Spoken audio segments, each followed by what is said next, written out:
सदगुरु जय गुरुदेव नाम किसका? प्रभु का पावन नाम।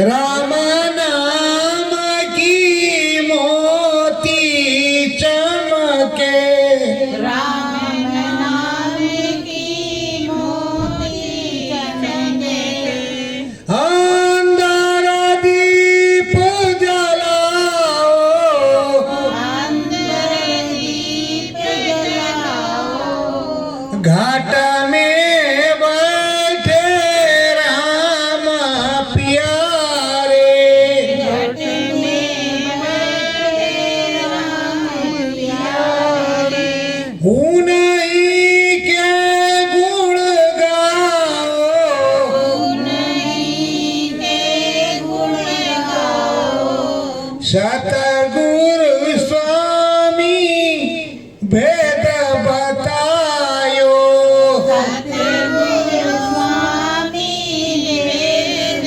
बतायो, राम नाम गुण गाओ, राम नाम गुण गाओ, करो वंदना गुरु चरणन में, करो वंदना गुरु चरणन में, प्रभु को शीस झुकाओ, प्रभु को शीस झुकाओ, साचे नामी है घट बीचे, साचे नामी है जगत बीचे, गुण उन्हीं के गाओ, गुण उन्हीं के गाओ, इस तीर लोक में राम राज्य है, इस त्रिलोक में राम राज्य है, सतगुरु वेद बतायो, सतगुरु भेद बचायो, माता रानी सबकी देवी, माता रानी सबकी देवी, सबने शीस झुकायो, सबने शीस झुकायो, महिमा गावे राम नाम की, महिमा गावे राम नाम की, सतगुरु लगन लगायो, सतगुरु लगन लगायो, राम पियारे अंदर बार, राम प्यारे अंदर, वेद सभी समझायो, वेद सभी समझायो, मुक्ति पद का रसता ससता, मुक्ति पद का रस्ता सस्ता, सतगुरु खोली बतायो, सतगुरु खोल बतायो, महिमा गावे राम नाम की, महिमा गावे राम नाम की, श्रद्धा से शीस झुकायो, सदा से शीस झुकायो, सत्य गुरु जय गुरुदेव। गुरुदेव, प्रेमियों, ये मनुष्य रूपी मानव पोल मंदिर किराए का मकान बड़े भाग्य से उस प्रभु ने, मालिक ने, ईश्वर ने हमको तुमको दिया है। राम भजन के लिए, नाम भजन के लिए। पर आपने कितना राम भजन नाम भजन किया है, इसके बारे में तुमको सोचना पड़ेगा। तुमने क्या क्या किया है ये तुमको समझना पड़ेगा, क्योंकि आपने गर्भभाष में कौल और करार किया है कि हम पर प्रभु दया करो और हम दिनों रात सुमरन ध्यान भजन करेंगे। उस समय गर्भवास में आपने प्रभु से कौल करार किया कि अब प्रभु दया करो, यही भांति सब तज भजन करब दिन रात।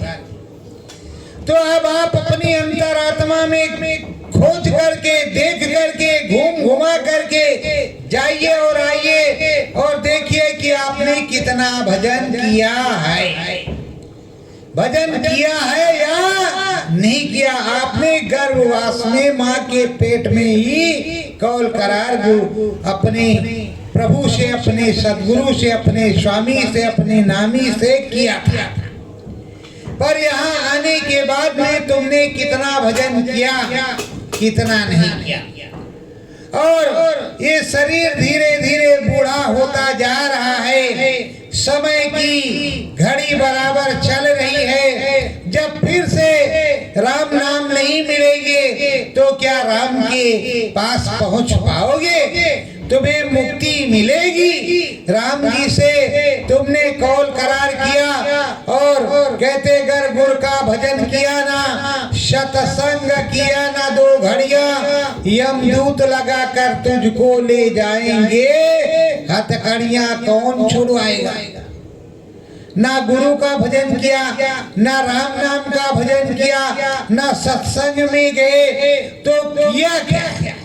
उधर भरने का काम केवल वो तो पशु पंछी भी करते, पशु पंछी का भी वही काम है। और आपका उत्तम मनुष्य शरीर सबसे ऊंचे कैटेगरी की चीज तुमको मिली हुई है और सबसे उच्च कोटि की जीवात्मा आपको प्राप्त हुई है।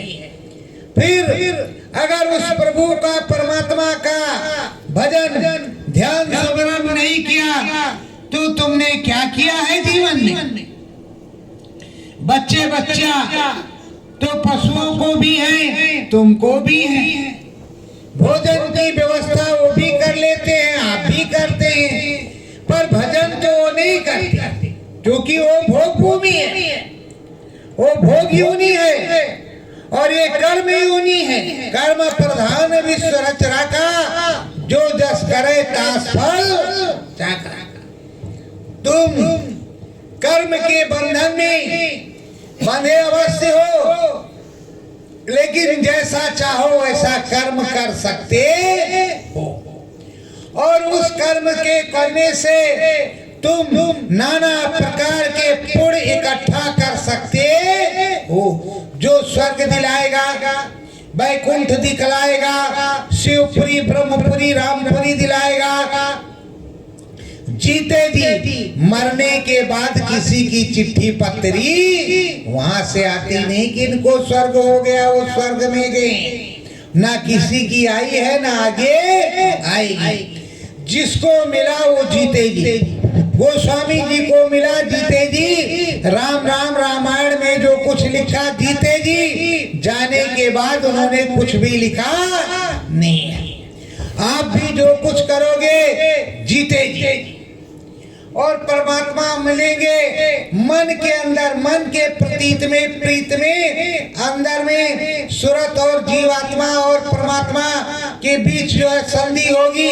जब ये जीवात्मा परमात्मा को देखेगी, इसको परम सुख, परमानंद, दया कृपा प्राप्त होगी, तो ये गुणगान करेगी, आज हमने प्रभु को देखा, राम को पाया, पहली बार आज राम जी के दर्शन हुए। और धन्य है हमारे सदगुरु, हमारे गुरु की दया कृपा हो गई, जिन्होंने भेद बताया और राम जी के दर्शन हो गए। श्रद्धा भाव पर सब कुछ होता है। श्रद्धा भाव पर प्रेमियों सब सब कुछ होता है। अगर भाव ही ना हो, श्रद्धा ही ना हो, मन में जागृति ना हो तो क्या मिलेगा? कोई देगा? राम जी के दरबार में नहीं जाओगे, मंदिर में नहीं जाओगे, घंटी नहीं बजाओगे, अगरबत्ती दशांग नहीं लगाओगे, शीश नहीं झुकाओगे, क्या पूजा हो जाएगी? यहाँ घर में खड़े खड़े जय सिया राम तो नारा तो जय घोष तो लग ही जाएगा, पर होगा क्या? सच्चे मन का भजन कि उस प्रभु में मन चित रहे और पूरा समर्पण रहे, कि प्रभु में मन लगा रहे, ध्यान मगन हो करके प्रभु के वचन को अंदर में श्रवण किया जाए और प्रभु के राम नाम को गाया जाए, प्रभु के चरणों में मन लगाया जाए कि हे प्रभु हम पर दया कर दो, हे स्वामी हम पर दया कर दो, हे अंतर्यामी हम पर दया कर दो, कि तुम्हारी भक्ति हमें भी प्राप्त हो जाए। प्रेमियों, एक बार की बात है, एक गरीब की झोपड़ी थी, फूस की गरीब की झोपड़ी, उसमें 2 माँ बेटी। बेटी की तबीयत ज्यादा खराब थी। जब बेटी की तबीयत ज्यादा खराब थी तो माता जी रोज कहती, हे जमराज भगवान हमारी बेटी को छोड़ देना, हम ही का ले चला, हमारे बुढ़ौती आए गए, हे जमराज भगवान हमारे बच्ची के छोड़ देता और हमको ले चल, हमारी बुढ़ौती आ गई है, हमारा बूढ़ापन आ गया। एक दिन की बात, भैंस को दरवाजे पर बांधा, वो खूंटे से छूट गई, हंडी रखी हुई थी, उसके अंदर खाने का सामान था, भैंस ने उसी में मुंह डाल दिया, मुंह गया हंडी में पास, सींग दिखाई पड़ रही और वो अंदर कुटिया में घुस गई और सर ऐसे हिला रही। अब वो थर कांप रही, कहे जमराज लड़किया उधर पहुड़ी बा, वही के ले जाया, हम जाए के वही राजी नहीं, हमार समय बहन बा, हे जमराज भगवान लड़किया उधर है। अब वो भैंस ऐसे कर रही, उसका जब निकले तो और वो समझ रही कि जमराज भगवान आ गए हैं और अब हमको जो है जाना ही पड़ेगा, तो कहते जमराज भगवान अब हमार जाए के मन नहीं, लड़किया उधर है, वही बीमार है, वही के ले जाओ। धीरे धीरे अब बताओ, जब संकट की घड़ी आई तो बेटी को कह रही हैं कि ले जाओ, और अभी रोज वो कह रही थी कि जो है हे जमराज भगवान हमको ले चलो, हमारी लड़की को ठीक कर दो। तो बच्चे कहते स्वार्थ लाय करे सब प्रीति, सुर नर मुनि की यही रीति।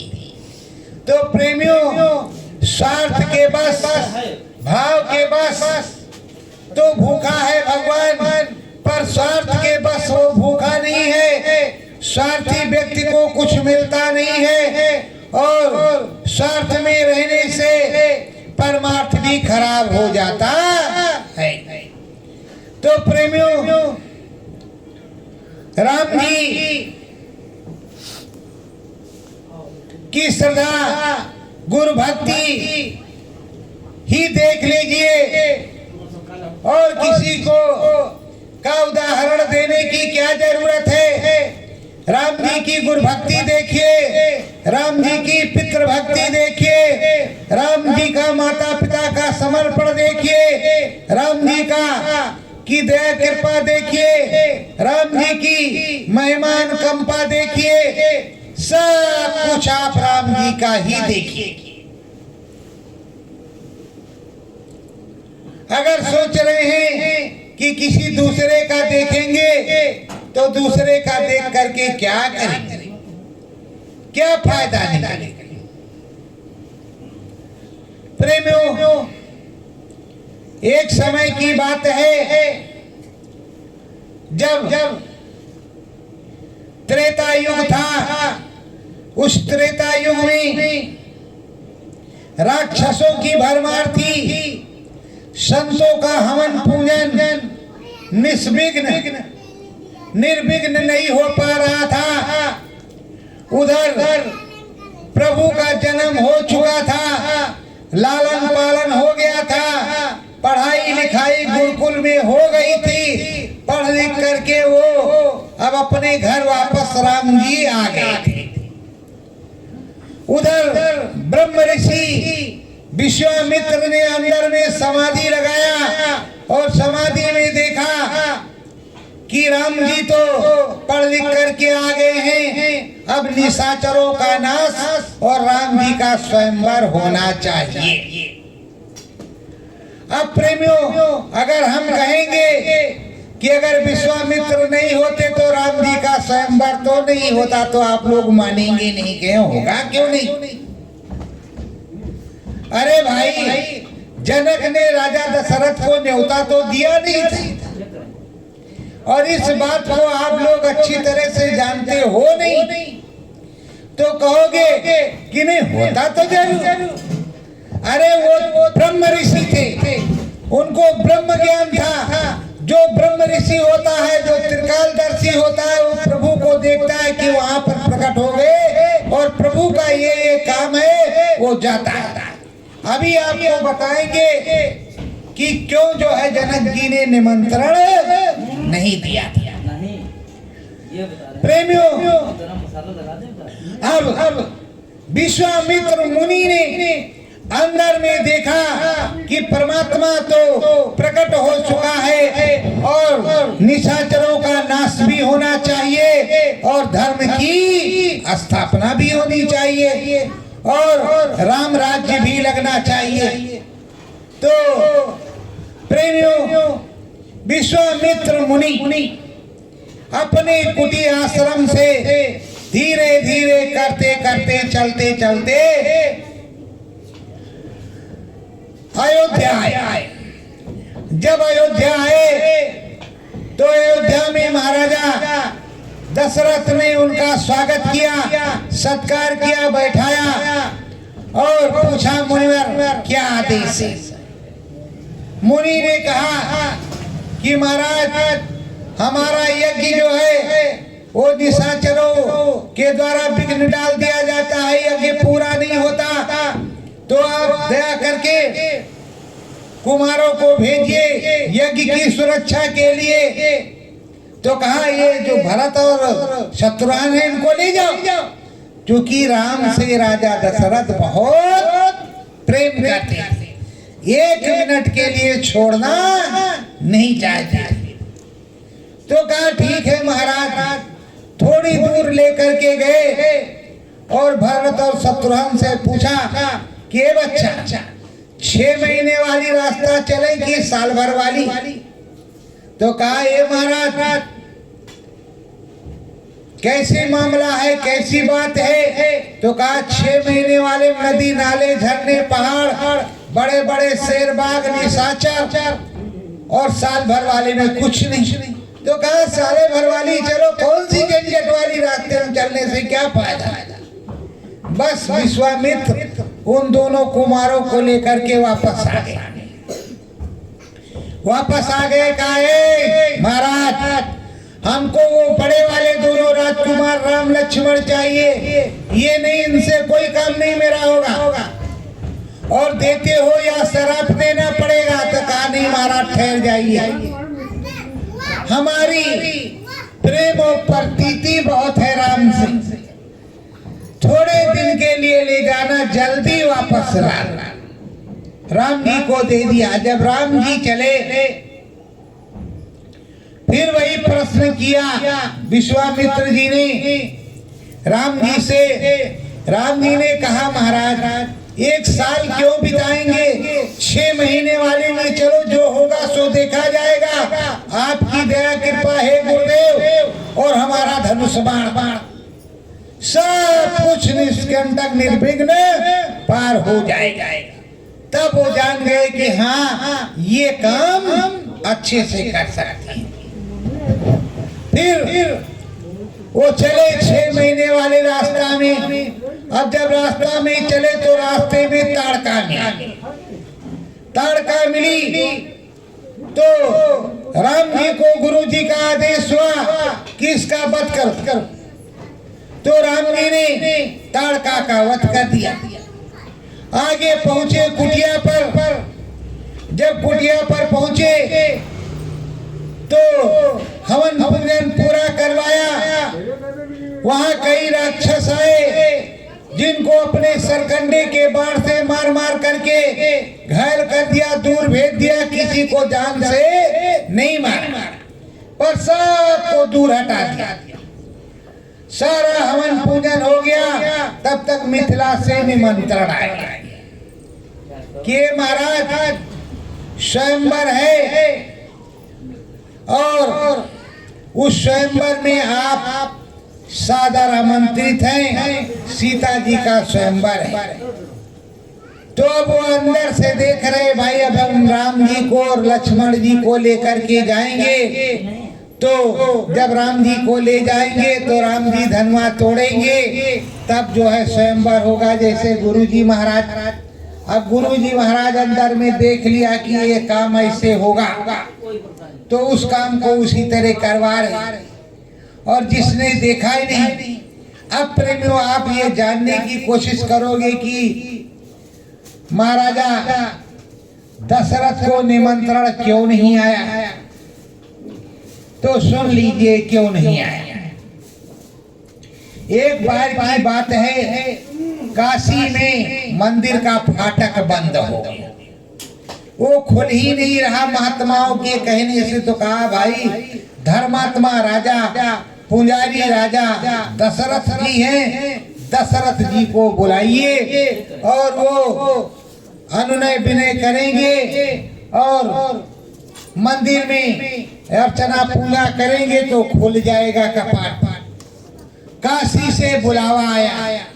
जब काशी से बुलाया आया, हाथी घोड़े सजे, तब तक अयोध्या का एक डोम जो भक्त था, श्रद्धालु था, सपुच की तरह, जैसे सपुच बिन घंट ना बाजा, उसी तरह वो डोम आया। महाराज दशरथ के सामने हाथ का जोड़ करके खड़ा हो गया।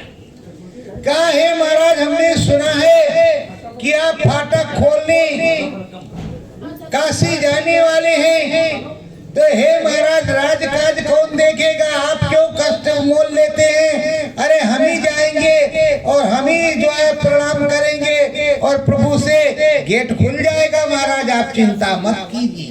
वो जाट के डोम थे, उस समय छुआछूत का जमाना था और पहले भी था, अभी कुछ दिन हो गए जो हल्का फुल्का कम हो गया, नहीं अब भी लोग मानते छुआछूत जरूर। अब वो डोम हाथी पर बैठ करके गया महाराजा दशरथ की तरह जगह पर। वहां पहुंचा, गंगा में स्नान किया, एक लोटा जल लिया और भोलेनाथ को याद किया और उसने चढ़ा, कहा जाए ओ भोलेनाथ की हे प्रभु दया करो। फाटक खुल गया मंदिर का। पूरे देश में हल्ला हो गया। कहा बताओ फाटक खोलने के लिए महाराजा दशरथ को बुलाया गया था, उन्होंने डोम भेज दिया। डोम ने दरवाजा खोल दिया। तो राजा जनक ने ये मन में सोचा कि कहीं अगर राजा दशरथ को न्योता भेज दिया, उसी डोमोई को भेज दिया उन्होंने, तब तो बड़ा बुरा हो जाएगा। किसके साथ हम अपनी लड़की की शादी करेंगे, डोम के साथ में। तो उन्होंने यहाँ निमंत्रण नहीं भेजा। कहते हैं अवधपुरी का डोमरा और देश के भूप उनकी सरबर को करे बेच खात है सूप। प्रेमियों कोई जात बिरादरी से मतलब नहीं होती। किसी भी समय में और किसी भी जमाने में जात धर्म से मतलब नहीं होता। मतलब होता है श्रद्धा भाव से, पूजा वंदना से, प्रभु की तपस्या से, ईश्वर के खुश होने से। किसने किस तरह तपस्या की और किस तरह प्रभु खुश हो गया, उस प्रभु को खुश करने से मतलब होता है, जात पात से मतलब नहीं होता। प्रभु ईश्वर तो सबका एक ही है। अब प्रेमियों, इधर से अब जनकपुरी के लिए राम जी को लेकर के चलते हैं। ये क्या है? ये क्या है? राम जी की गुरु भक्ति। गुरु के आदेश से अब वो चल रहे हैं और गंगा मैया के किनारे पहुंचते हैं। गंगा मैया को नमन करते हैं, प्रणाम करते हैं और विश्वामित्र मुनि बताते हैं कि भाई ये गंगा मैया को तुम्हारे ही पुरखे लेकर के आए हैं। सारी बातों को समझाने के बाद वो गौतम ऋषि के आश्रम में ले जाते हैं। वहां अहिल्या का उद्धार कराते हैं। पूरे भारत और देश विदेश में ये चर्चा हो जाती है कि राम जी के जो चरणों में रज लगी रहती है, उससे पत्थर भी नारी बन जाती है। प्रेमियों, पत्थर भी नारी बन जाती है। अभी आगे के संस्करण में आपको बताया जाएगा। तो सारे उद्धार करते हुए प्रभु, और जो ईश्वर होता है, प्रभु होता है, उसका चमत्कार छुपता नहीं है। कैसा भी करे पर उसका चमत्कार छुपता नहीं है। उसे ही लोग नमस्कार करते हैं। अब राम जी को लेकर के विश्वामित्र मुनि मिथिलापुरी पहुंचते हैं। जनकपुरी जाते हैं। अब प्रेमियों, इस समय भी खुशी सौहार्द का टाइम है। 22 जनवरी को राम जी की प्राण प्रतिष्ठा होगी मंदिर में, और उसके बाद में मंदिर तो खुला है ही, खुला रहेगा। पहुंचो, राम जी का दर्शन करो। एक बात है, बताओ प्रेमियों, ये तुम लोग साकार का दर्शन करते हो कि निराकार का? साकार का ही तो करते हो, साकार को ही तो मानते हो, निराकार को तो मानते नहीं। साकार ये चीज होती है, जैसे ये गुरु जी का चित्र स्वरूप रखा हुआ है तो साकार को प्रणाम करते हैं। अगर यहाँ कुछ नहीं होता तो क्या प्रणाम करते हैं? तो साकार की ही तो पूजा होती है। राम जी की मूर्ति है तो राम जी है, कृष्ण भगवान की है तो कृष्ण भगवान है, हनुमान जी की है तो हनुमान जी है। मतलब ये भाव से मानते हैं कि ये फला भगवान की मूर्ति है, इसमें भगवान जी है, यही तो मानते हैं। उसमें भगवान जी है। तो भगवान जी अगर नहीं है और अगर कहें कि इसमें आवाज आ रही तो उस आवाज की पूजा करोगे? पता नहीं क्या है क्या नहीं। तो पूजा होती साकार की। हमारे गुरु महाराज ने कहा, जिसका नाम होता है उसका रूप होता है, उसी रूप और नाम की पूजा होती है। शब्द वब्द की पूजा नहीं होती, नाम और रूप की पूजा होती है। इसका ये नाम है, इनका ये रूप है, इनका पूजन होगा। यही हमारे गुरु महाराज ने बताया और यही सभी गुरुओं ने बताया। और इस तरह कह देते हैं, भाई इस तरह से है, ये तो इस तरह से है, तो किसी भी तरीके से हो, चलो कोई बात नहीं। अब राम जी पहुंचे मिथिलापुरी, जबकि प्रभु राम है, त्रिलोकीनाथ है, किसी चीज की कोई कमी नहीं है। अब मिथिलापुरी पहुंचे तो मिथिलापुरी में गुरु जी का आसन लगा, राम जी का भी आसन लगा, लक्ष्मण का। तो गुरु जी क्या चरण दबा रहे, गुरु जी की सेवा कर रहे और गुरु जी से पूरा अनुनय विनय करते हुए कहते हैं, गुरु महाराज सोच रहे हैं कि थोड़ा नगर को देखें। तो कहा बिल्कुल जाओ, नगर को देख कर के आओ। घूम टहल करके आओ। तो हम भी यहाँ आए हैं तो सोचा चलो भाई कुछ दर्शन वाले स्थान है तो चले देख ले। वैसे राम जी भी जनकपुर को देख रहे और जनकपुर में के लोग राम जी को देख रहे। अब लोग सोच रहे हैं कि अगर राजकुमारी सीता को अगर ऐसे राजकुमार मिल जाता तो बहुत अच्छा होता। अपने अपने मन में लोग विचार कर रहे हैं और राम जी वहां भ्रमण कर रहे हैं गली में। राम दया गलियन में घूमे,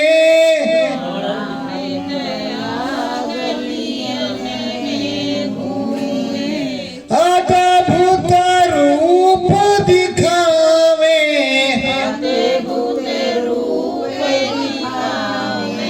बाल स्वरूपा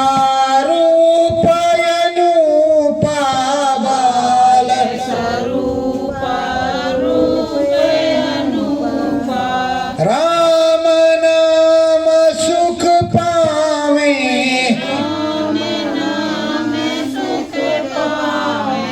हर्षित है पूर्वसी सारे, हर्षित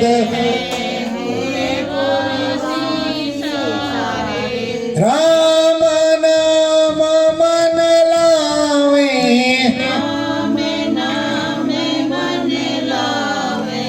देख के साचे राजकुमारा, देख के साचे राजकुमारा, मन बीच हर साई, सतगुरु कृपा राम जी प्यारे, सतगुरु मन मंदिर मुस्काई,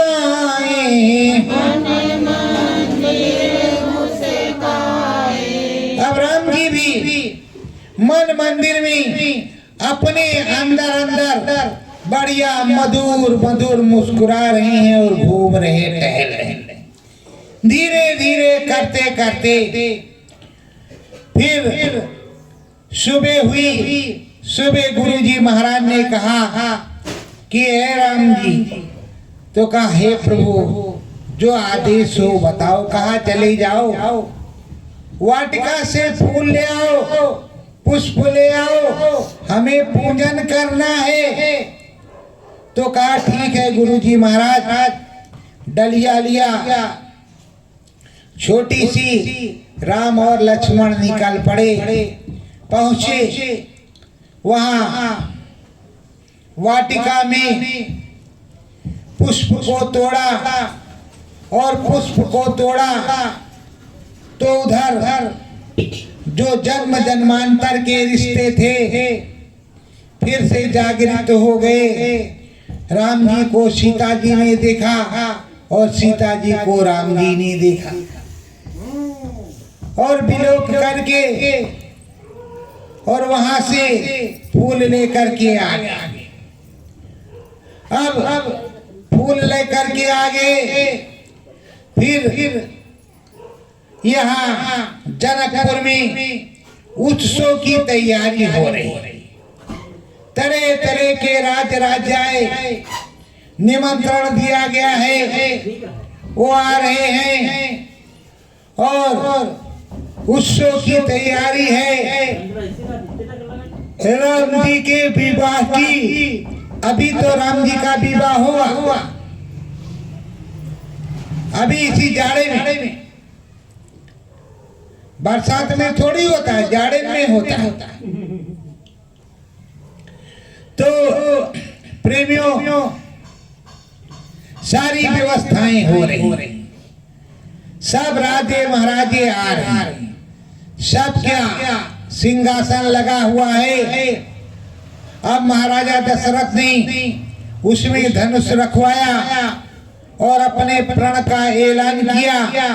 अब सब राजे महाराजे जा रहे हैं, उठ करके आ रहे हैं, जा रहे हैं, धनुष एक तिल भी किसी से हिल नहीं रहा।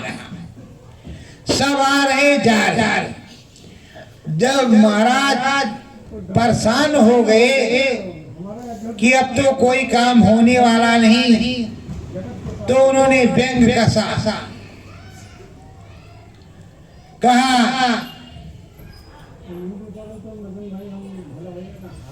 हे देश देश के राजागण, हम किसे कहें बलशाली है, हमको तो ऐसा ज्ञात हुआ पृथ्वी वीरों से खाली है। तो राम जी को तो कुछ नहीं हुआ, पर लक्ष्मण जी को गुस्सा। लक्ष्मण जी ने कहा कि हे राजन, जब यहाँ रघुवंशी वीर बैठे हुए हैं, उनके रहते हुए तुमने अनुचित वाणी कैसे कह दी?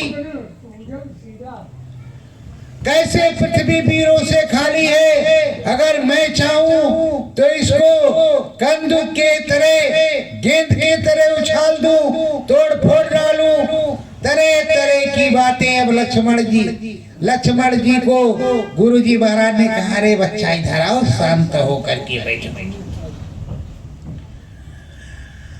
जनक जी ने कहा कि मैंने किसी की निंदा नहीं की, ना किसी की आलोचना की, हमें जो लगा वो हमने कहा, और ना ही हमने किसी को कहा है।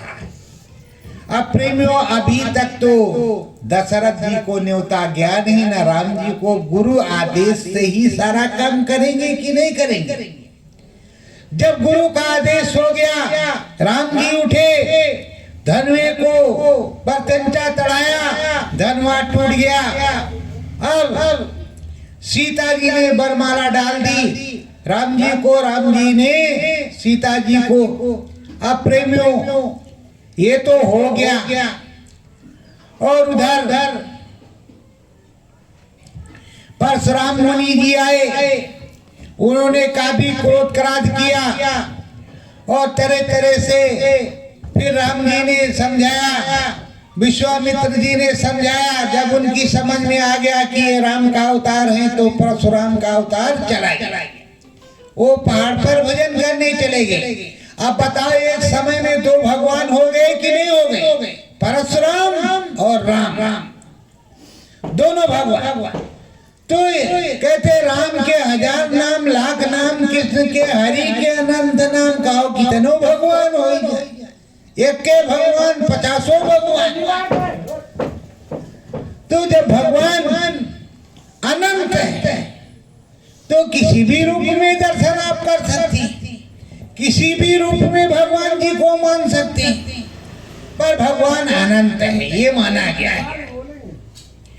भगवान अनंत है, तो उस अनंत भगवान को अनंतेश्वर भी कहती है, सिद्धेश्वर भी कहती है। कई कई प्रवृत्तियां हैं, और भगवान तो अनंत है ही।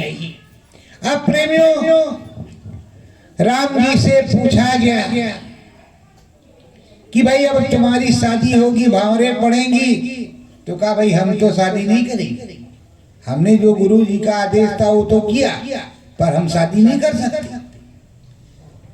अब सब हक्का के बक्का कि भैया अब तो राम जी कह रहे हैं स्वयंवर हो गया और शादी नहीं करेंगे। तो गुरु जी महाराज ने कहा फिर पूछो कि शादी क्यों नहीं करेंगे, उनसे पूछो ना। तो कहा भाई महाराज जी शादी क्यों नहीं करेंगे राम जी? अरे कहा जब तक माता पिता का आदेश नहीं होगा शादी कैसे कर लेंगे? घर में जाएंगे माता पिता क्या कहेंगे? ये तो गुरु जी का जो आदेश था वो हमने किया, अब हम शादी वादी नहीं करेंगे। अब वो झंझट में फंसे। कहा जनक जी, कहा हाँ महाराज, कहा आप जो है अवधपुर निमंत्रण भेजो, और जा करके पूरी बातों को दूत बतावे, और वहां से जब महाराजा दशरथ ले करके बारात आएंगे, शादी तो अब तभी होगी। प्रेमियों, आजकल का जमाना है, कहाँ चलो, कहाँ कोर्ट पर तुरंत पूरा काम हो गया। पिताजी भी परेशान, माताजी भी परेशान, मायके वाले भी परेशान, ससुराल वाले भी परेशान। और जैसे 2 अक्षर वो लिख गया, फिर वो अक्षर कटता नहीं है, मुकदमा बहुत दिन चलता है। तो राम जी ने सोचा कि चलो भाई, पिताजी को और माताजी को बुला लिया जाए, तब भी कुछ काम हो, नहीं तो ये मुकदमा पता नहीं कब तक फंसा रहे। और आजकल तो कोई सोचता नहीं कि माताजी कहाँ हैं और पिताजी कहाँ हैं। तो प्रेमियों, मर्यादा पुरुषोत्तम राम जी ने अपनी जो है इच्छा व्यक्त की, भैया धीरे से ठोको, अपनी जो है इच्छा व्यक्त की जो है हम क्या चाहते हैं। तब महाराज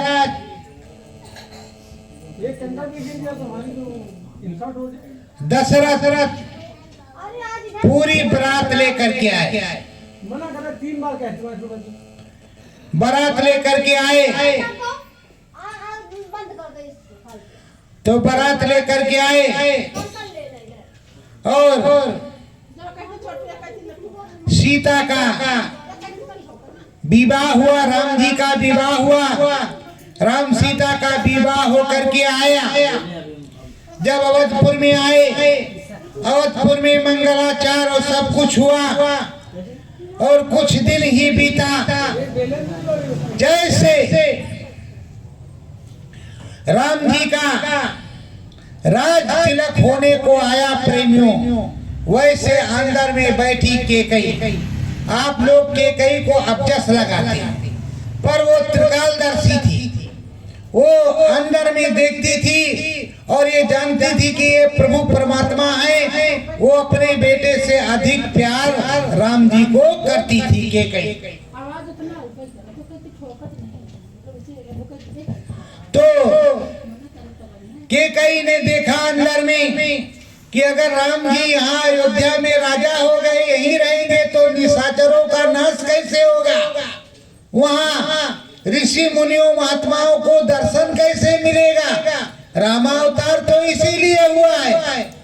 तो उन्होंने महाराज से वरदान मांगा, कहा महाराज राम जी को 14 वर्ष का वनवास और भरत को राजगद्दी मांगा। अब राम जी माता के आदेश पर, इधर गुरु के आदेश पर गए, काम किया। अब माता और पिता के आदेश का पालन कर रहे हैं।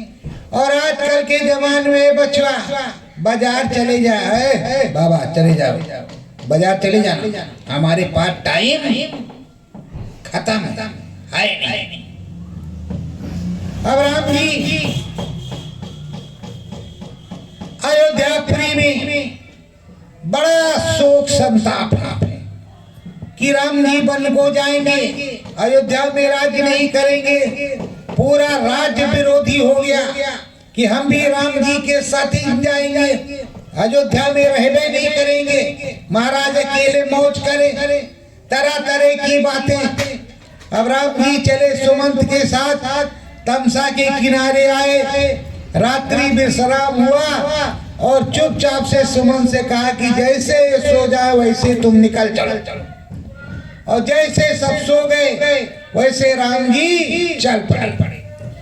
अपने मित्र निषाद राज को के यहाँ बेरपुर राज्य में पहुंचे, वहीं विश्राम किया और गो से कहा कि भाई हमारे लिए गंगा जी में निषाद राज से कह दो उतारने के लिए। अब वहां रहे, फल फूल खाया। जब गए गंगा जी के किनारे तो निषाद राज कह रहा कि ये महाराज पहले हमारी बात को अच्छी तरह से समझ लो, तब तो हम नाव उतारेंगे, वरना नाव उतारने वाले हम हैं नहीं, चाहे आप कत्तों के राजा हो। बात हमारी अच्छी तरह से समझ लो। कहा क्या बात है भाई केवटराज, क्यों पर हमको नहीं उतारोगे? कहा तुमको इसलिए नहीं उतारेंगे कि तुम्हारे जो चरण रज है, तुम्हारे जो चरणों में धूली है, उससे पत्थर स्त्री बन जाती है, और ये स्त्री हमारे पास वैसे है, और ये कहीं नयो स्त्री बन गई तो हम क्या करेंगे, क्या खाएंगे, क्या कमाएंगे, और एक नहीं तो दो दो हो जाएंगे। इसलिए पहले हम तुम्हारा चरण धोएंगे, धो करके नाव पर डालेंगे, और हम भी पिएंगे, सब देखेंगे ट्राई करके। अगर कुछ नहीं होगा तब तो तुमको पार उतारेंगे, और अगर कहीं गड़बड़ हुआ तो समझ लो महाराज जी हम तुमको उतारने वाले नहीं। कहा अच्छा भैया तेरी जो मर्जी हो सो कर ले। राम जी बैठे, केवट ने श्रद्धा भाव से चरण धोए, पोछा खुद चरणामृत पिया, और पूरे परिवार को पिलाया, और जो अमसान शमशान था छब में छिड़क गया। कहा जाओ सबका तरन था आज भगवान जी की चरण। उसके बाद में नाव में बिठाया, उस पार उतारा। अब जब उतार दिया तो राम जी ने सोचा इसको उतराई तो दिया नहीं कुछ, तो माता ने अंगूठी उतार करके दी, तो इसको दे दो। उसने हाथ जोड़ करके कहा हे प्रभु हम जानते हैं अच्छी तरह से कि आप तारणहार, हमने तुमको इधर उतारा है, जब हम उधर आए भवसागर में तो हमको भी पार उतार देना। ये उतराई हमारी तुम्हारे ऊपर उधार है, पूरे कुटुंब के सहित हमको पार उतार देना, और हमें वैकुंठ धाम में पहुंचा देना। केवट ने मांगा, उतराई नहीं लिया।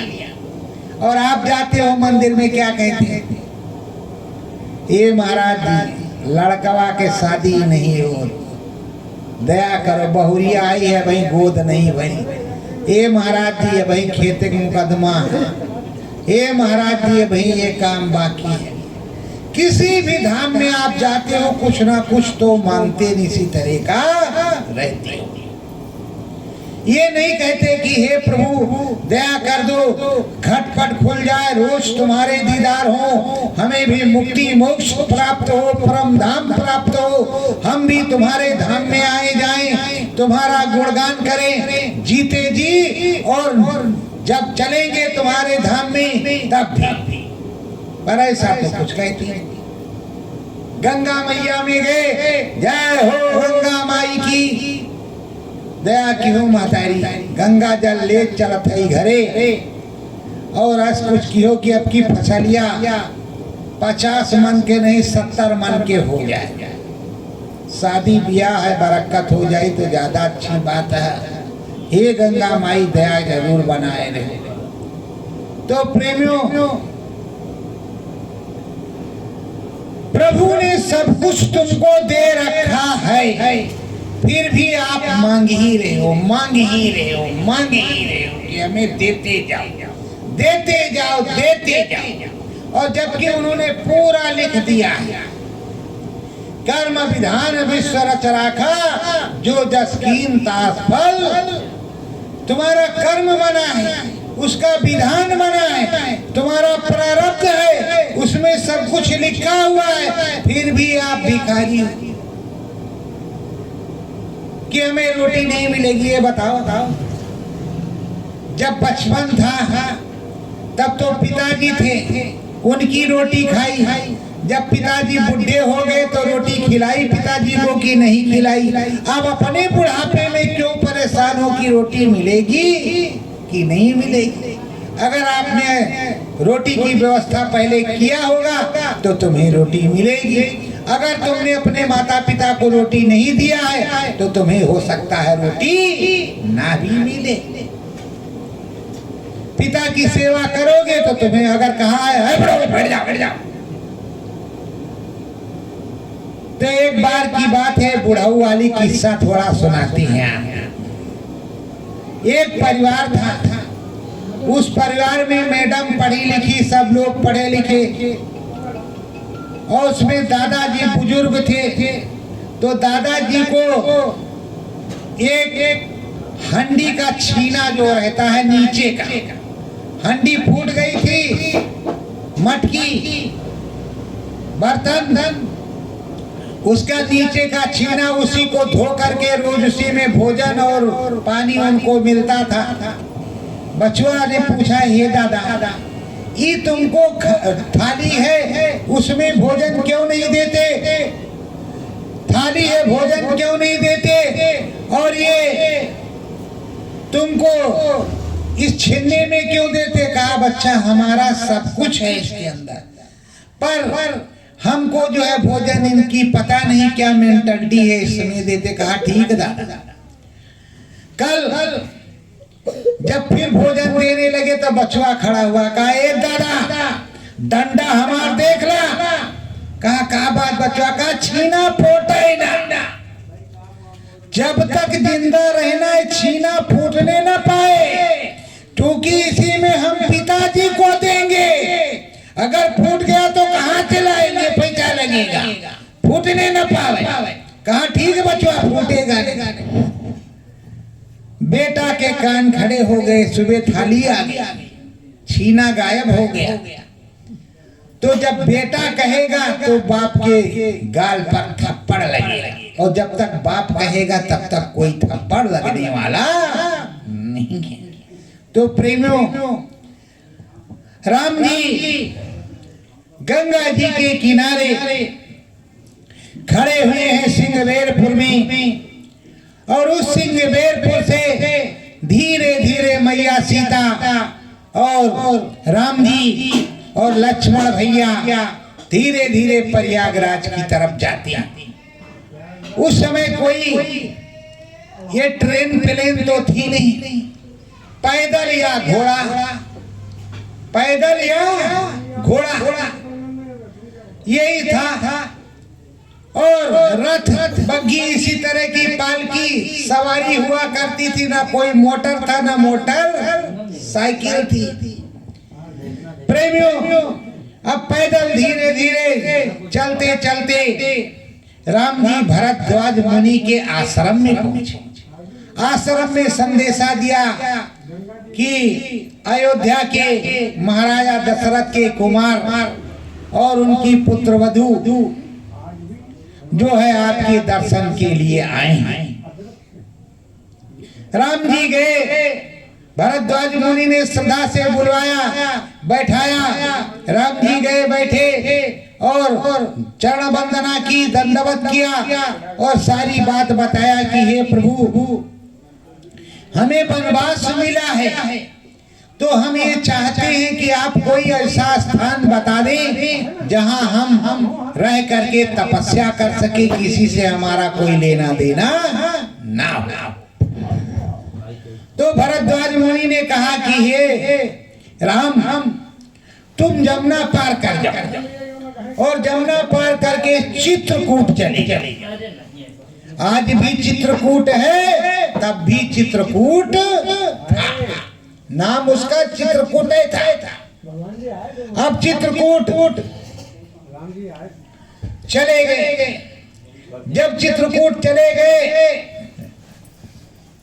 भरद्वाज मुनि के कहने के अनुसार अब रास्ते में जाते जाते चित्रकूट पहुंचते हैं। चित्रकूट में कामदगिरी पर अपनी कुटी बनाते हैं और उसी कुटी में रहने लगते हैं। 12 वर्ष तक तो वहीं रहे। जब 12 वर्ष तक वहीं रहे, इसीलिए जो संत महात्मा हैं या दर्शनार्थी प्रेमी तो कहते हैं कि भगवान जी ने जब 12 वर्ष यहाँ तपस्या किया तो हम 12 घंटा कर लेंगे, तब भी कोई बात बन जाएगी, कुछ ना कुछ तो मिलेगा। और भगवान जी ने 12 वर्ष वहाँ तपस्या किया। तो तपस्या के लिए सबसे उत्तम बेल्ट जहाँ राम जी ने तपस्या किया हो वहां तुम भी कर लो क्या दिक्कत की बात 2 दिन 4 दिन 10 दिन 5 दिन 1 दिन 2 दिन 1 घंटा 2 घंटा जो हो सके। राम जी ने तो 12 साल किया। चलो उनके माता पिता ने भेजा ना, तुम भी समझ लो कि हम भी जाते हैं, राम जी भी तो हमारे माता पिता हैं, उनके दर्शन करेंगे और उसके बाद में वहां भजन करेंगे बैठ करके प्रभु परमात्मा का। और जीते जी अगर भजन नहीं करेंगे, घटपट नहीं खुलेगा, हरि के धाम में सुरतिया नहीं जाएगी, ये जीवता नहीं जाएगी, तो मरने के बाद तुम्हारी कोई चिट्ठी नहीं आएगी। जीतन जी जाना है और परमात्मा को तुमको जीते जी ही प्राप्त करना है। मुंदेव नैन गोस्वामी जी ने लिखा है, मुंदेव नैन त्रिशितमय भयऊ पुंचितवत कौशलपुर गयो मोहि बिलोक राम मुस्काई बिहसत तुरत गयो मुखवाही। राम जी ने किस तरह दर्शन दिया गोस्वामी जी को, वो गोस्वामी जी ने अंदर में लिखा है, रामायण में लिखा है कि मुझको किस तरह दर्शन हुआ, किस तरह हमारी दिव्य आँख खुली, किस तरह दिखाई पड़ा, किस तरह सुनाई पड़ा। जीते जी इसी मनुष्य रूपी मानव पोल मंदिर के अंदर राम जी ने दर्शन दिया। और सीधे सीधे प्रमाण है कि चित्रकूट के घाट पर भाई संतन की भीड़, तुलसीदास चंदन घिसे तिलक दे। तो प्रेमियों इसी कलयुग की बात है, किसी दूसरी बात नहीं है। तो जब गोस्वामी जी को दर्शन हो सकता है तो हमारा तुम्हारा भी मनुष्य रूपी मानव पोल उसी तरह का है, उसी तरह के दरवाजे हैं, उसी तरह की चीजें। तो हमको तुमको नहीं हो सकता। क्यों नहीं हो सकता? जब करोगे तब होगा। सत्य गुरु जय गुरुदेव।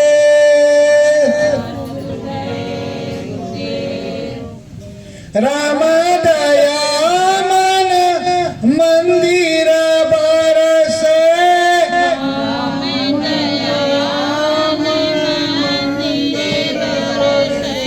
राम नाम